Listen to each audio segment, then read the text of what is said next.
an alleged chemical attack by the government of Syria, the regime of Bashar al-Assad.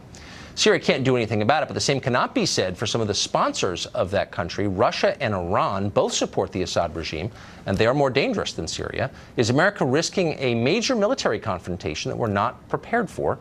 James KIRCHICK is a visiting fellow at the Brookings Institution. He joins us tonight. Jamie, thanks for coming on. Thank you for having me. So let me just ask you an overview question first that I've been thinking about all day, which is, I just want to question like the basic assumption. We think that the real story and the focus of American power ought to be in the Middle East, but there's all this stuff going on in our hemisphere. The drug war in Mexico, the collapse of Venezuela, the total disarray of El Salvador, a third of whose population now lives here, spreading Chinese influence in the Caribbean and Latin America. Why are we spending any time at all focused on the Middle East when we could focus on those things? Well, being a superpower means you have to be able to balance multiple responsibilities. But I think the most important reason why what we did last weekend is that chemical weapons were used. And there is a consensus, there's international law among civilized people and nations that chemical weapons should not be used in warfare. Right, I agree. And they were used like they were used last year. And President Trump drew that line in the sand that you'll remember Barack Obama drew but didn't actually enforce. President Trump actually enforced it.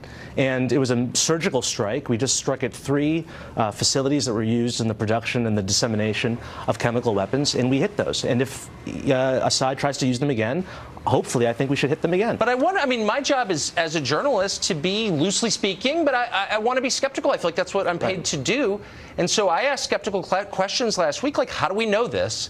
Because I haven't seen anybody provide proof, and I've seen a lot of lying about it. We know this when we really don't. And I've been denounced repeatedly as a tool, today by the Washington Post, as a tool of the Putin regime.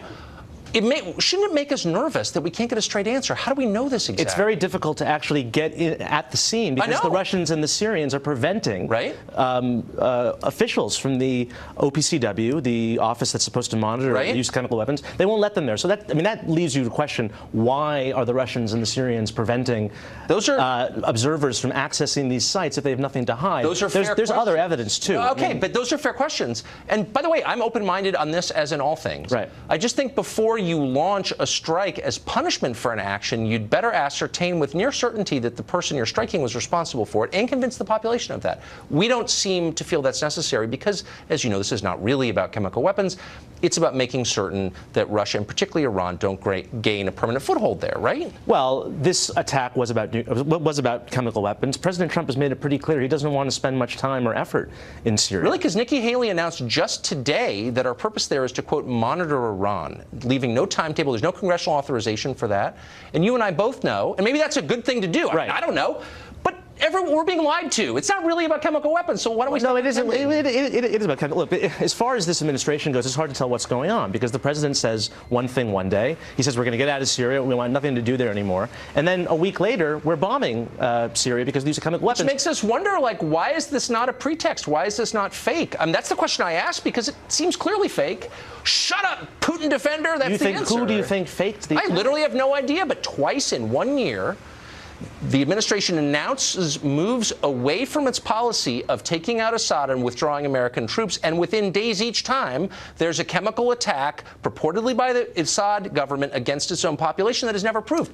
Color me skeptical. I'm not a conspiracy nut. Those are fair questions. Yeah, I just don't think that we're capable of doing something like that. Frankly, it seems a little in the clouds. Okay, but what is the so we know that we haven't ascertained to an absolute certainty that Assad did this last attack, and yet we moved anyway. And my point, echoing Nikki Haley, was that it's really about Iran. So why lie to the public? It can be about both things. It can be about enforcing the law that chemical weapons are not used, and that when they are used, the people who use them will be penalized. Let's not forget, it's not the Syrians. The Russians deployed a chemical nerve agent in the United Kingdom about 6 weeks ago. I think there's I think there's no, there isn't. There's no debate about that. There's no debate. No, there isn't debate about that. Let me say, in my world, there's always debate. There's always debate.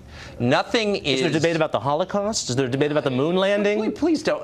Come on, let's. The moon landing. This just happened, and I think it's fair to ask skeptical questions, and those people who don't are either stupid or they are willfully ignorant of the fact that life is complicated. You should be skeptical, absolutely be skeptical, but there's a difference between being skeptical and entertaining conspiracy theories. I think it's quite clear that the Russians used a chemical nerve agent in the United Kingdom. Then why aren't we attacking Russia? Well, because they have nuclear weapons and could use them, so I don't think we're going to be... Good, well, on that...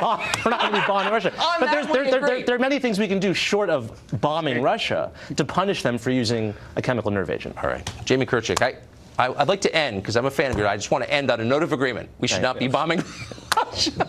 Yet. Thank you. Yeah. I'm sure we'll get there. Thanks.